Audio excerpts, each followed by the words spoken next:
Hello everyone, स्वागत है आप सभी का हमारे यूट्यूब चैनल लॉजिक ब्रेन पर। मैं संदीप कुमार।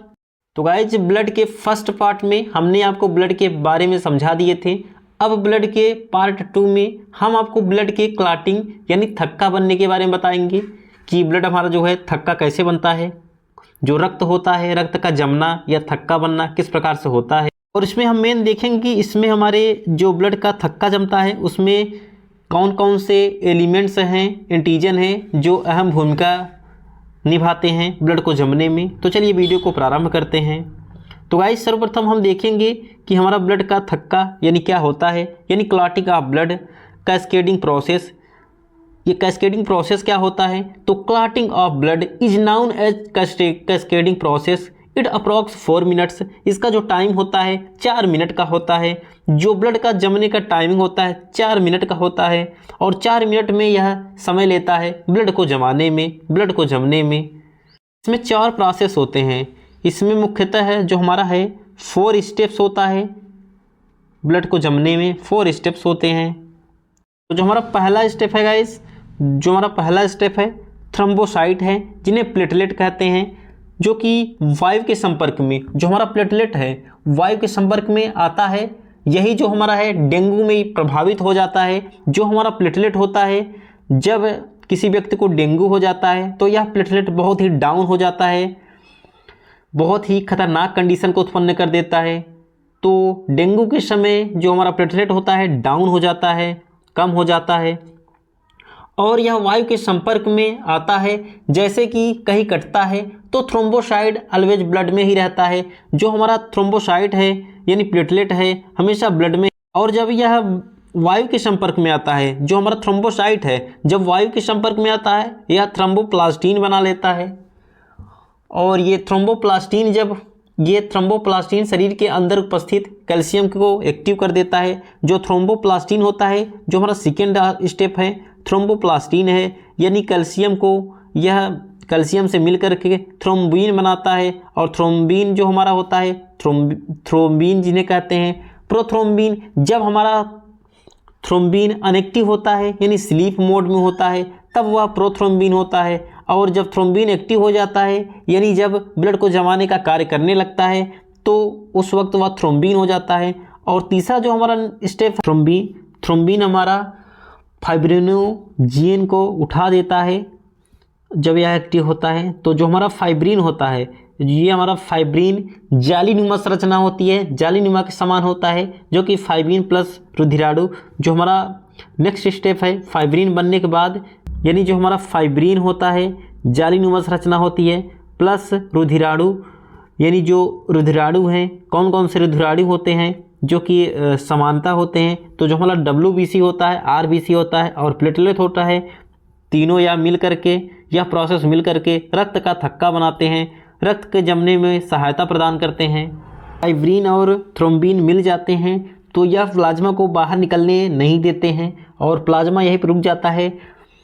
जब ये एक्टिव होते हैं तो जब हमें ब्लड बहता है तो यूरिन है जो कि जालीनुमा संरचना होती है हमारे शरीर पर आकर रुक जाती है। जहाँ पर ब्लड का क्लॉटिंग होना होता है वहाँ पे जो हमारा जालीनुमा संरचना है, जो जालीनुमा संरचना है जो कि प्लाज्मा वगैरह को रोक कर रखता है, कुछ इस प्रकार जालीनुमा हमारी जो संरचना होती है। और यह जब उस परत पर चढ़ जाती है तो जो फाइब्रिन होते हैं और रुधिराणु प्लस मिल करके WBC, RBC और प्लेटलेट को रोक देते हैं। यहीं पर ब्लड का जो है थक्का बन जाता है, ब्लड रुक जाता है। तो हम नेक्स्ट पार्ट में जो क्लॉटिंग का शॉर्टकट में हम समरी समझते हैं, आप लोग इसका स्क्रीनशॉट ले सकते हैं। तो कई बार क्वेश्चंस में यह आते हैं कि ब्लड को जो है जमने में कौन सा अहम रोल का निभाता है, कौन सा तत्व रोल निभाता है। तो जो हमारा रुधिराणु होता है थ्रोम्बोसाइट यानी प्लेटलेट, रुधिराणु को जमने में जो प्लेटलेट होता है बहुत ही अहम भूमिका निभाता है। जो कार्पसल्स हमारा प्लेटलेट होता है बहुत ही इंपॉर्टेंट होता है को क्लॉटिंग करने में।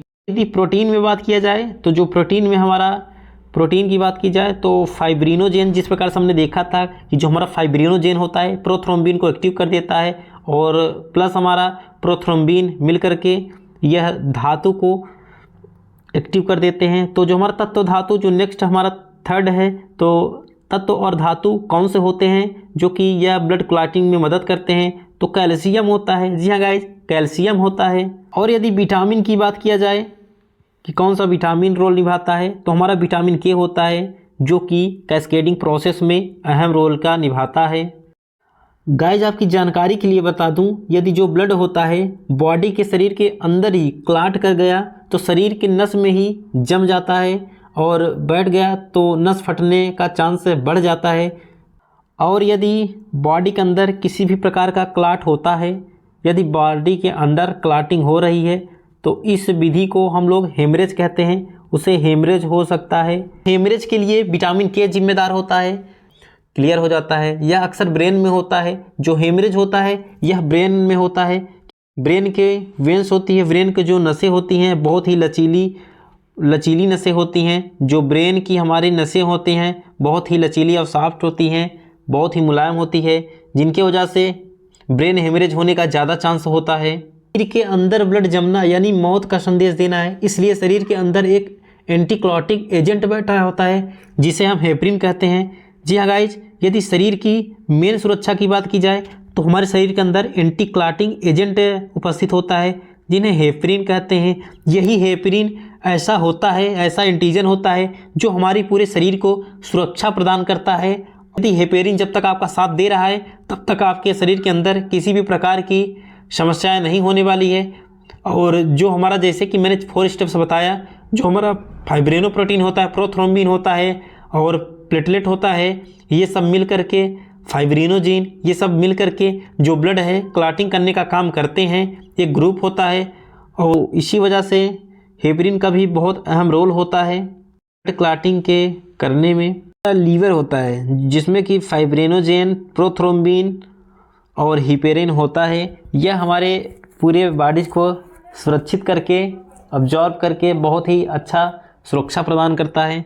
होंगे आपने कभी शरीर के अंदर किसी भी प्रकार का एयर नहीं जाना चाहिए। यदि आपके शरीर के अंदर एयर इंजेक्ट होता है तो आपको प्रभावित कर सकता है और हेमरेज होने की संभावनाएं बढ़ जाती है। हेमरेज अक्सर ब्रेन में ही हो सकता है और जो अदर पार्ट्स होते हैं, जो इंजेक्शन वगैरह लगता है तो वहाँ पर मांस ज़्यादा होती हैं, इसलिए मसल्स की वजह से दिक्कत नहीं होता है, ज़्यादा समस्याएं नहीं होती हैं और वहाँ पे थोड़ा सा स्वेलिंग आपको देखना पड़ सकता है। जब इंजेक्शंस लगाते हैं तो आप नोटिस करते होंगे कि इंजेक्शंस लगाने के पहले ही थोड़ा से एयर को पास कर देते हैं, एयर को निकाल देते हैं। यही समस्या होती है, यही मेन कारण होता है।